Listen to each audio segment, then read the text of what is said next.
राधे राधे, जय माता की भक्तों। आप सभी का स्वागत करती हूँ स्पिरिचुअल ज्ञान साधना में और आप सभी से अनुरोध करती हूँ कि स्पिरिचुअल ज्ञान साधना को सब्सक्राइब कर लीजिए और बेल आइकन को प्रेस कर दीजिए ताकि आपको नई नई वीडियोस का नोटिफिकेशन। जय श्री गणेश, जय माता की। राधे राधे भक्तों, कैसे हैं आप लोग? आशा करते हैं सभी लोग बहुत अच्छे होंगे। प्रिय भक्तों, आज बुधवार का दिन है। बुधवार का दिन बुध ग्रह को समर्पित है।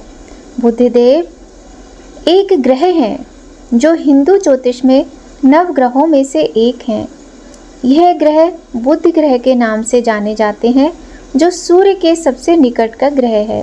बुधदेव को बुद्धि, वाणी, संचार और व्यापार का कारक ग्रह माना जाता है।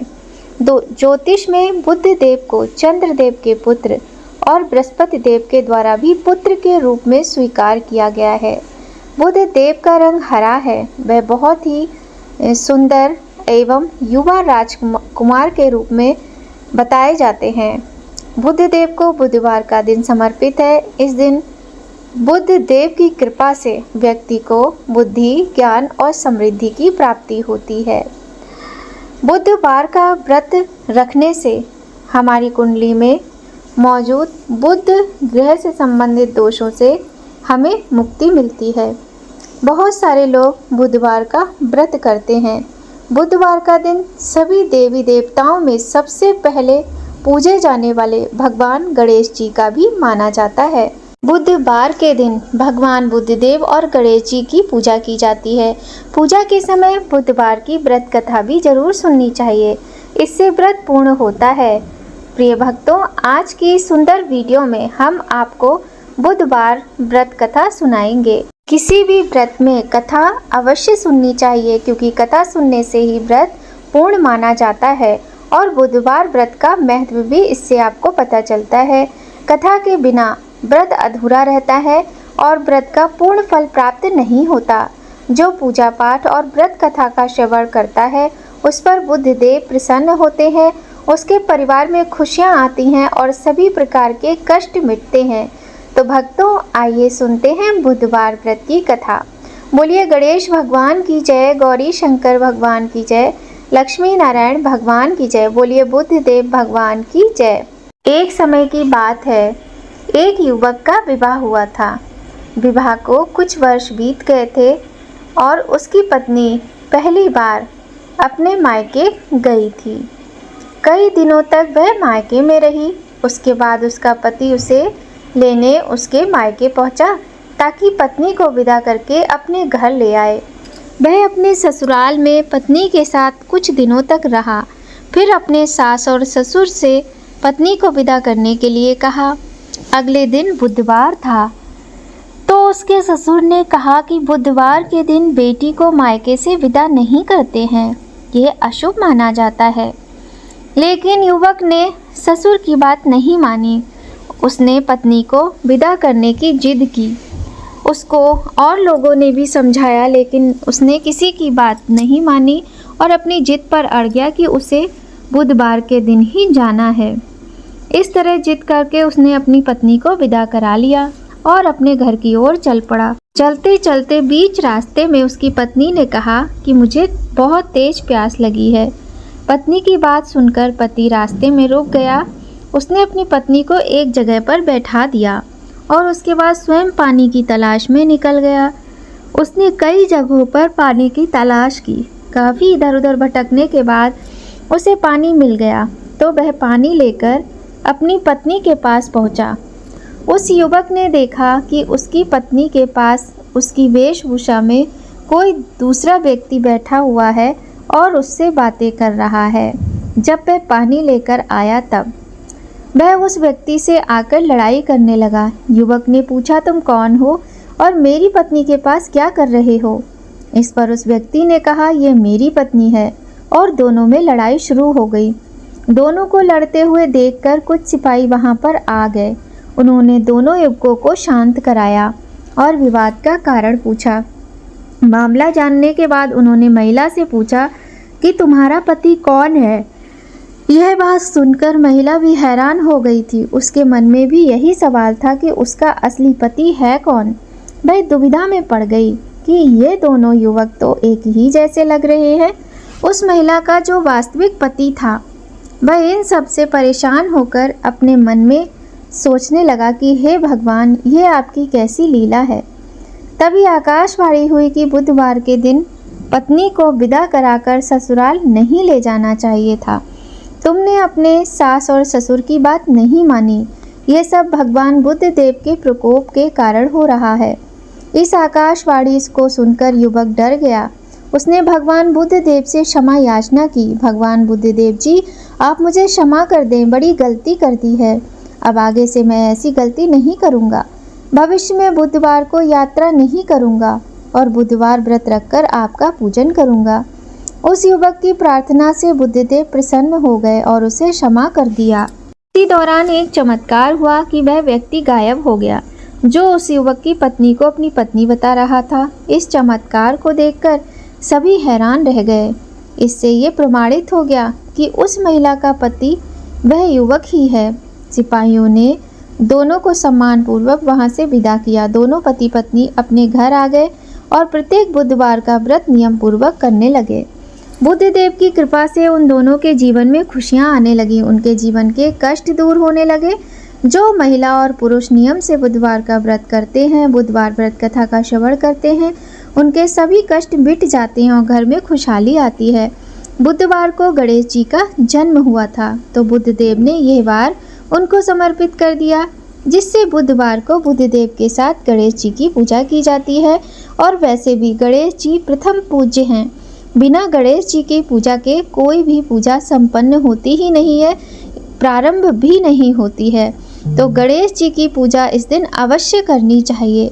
आइए भक्तों, अब सुनते हैं बुधवार व्रत की दूसरी कथा। बोलिए गणेश भगवान की जय। पौराणिक कथा के अनुसार एक बुढ़िया माई रोज मिट्टी के गणेश जी की पूजा करती थी, लेकिन वो रोज मिट्टी के गणेश जी की प्रतिमा बनाती थी और वो रोज गल जाते थे। उसके घर के सामने एक बार किसी सेठ जी का घर बन रहा था। बुढ़िया माई ने मकान बनाने वाले कारीगर से कहा, भाई मेरे मिट्टी के बनाए गणेश जी रोज गल जाते हैं, आप मुझे पूजा के लिए पत्थर से गणेश जी बना दो, आपकी बड़ी कृपा होगी। मकान बनाने वाला कारीगर बोला, माई जितनी देर में हम तुम्हारे लिए गणेश जी बनाएंगे उतनी देर में हम दीवार पूरी कर देंगे। बुढ़िया ये सुनकर दुखी मन से वापस अपने घर आ गई। दीवार पूरी करते करते शाम हो गई, लेकिन उनकी दीवार ही पूरी नहीं हो रही थी। कारीगर जितनी बार दीवार बनाए उतनी बार वो टेढ़ी हो जाए। शाम को सेठ जी आए तो उन्होंने कहा, आज कुछ काम नहीं किया। तब मकान बनाने वाला एक कारीगर सेठ जी के पास गया और उसने सारी बात सेठ जी को बताई कि कैसे आज क्या क्या हुआ। तब सेठ जी ने कहा, ठीक है, तुम्हें ऐसा नहीं करना चाहिए था।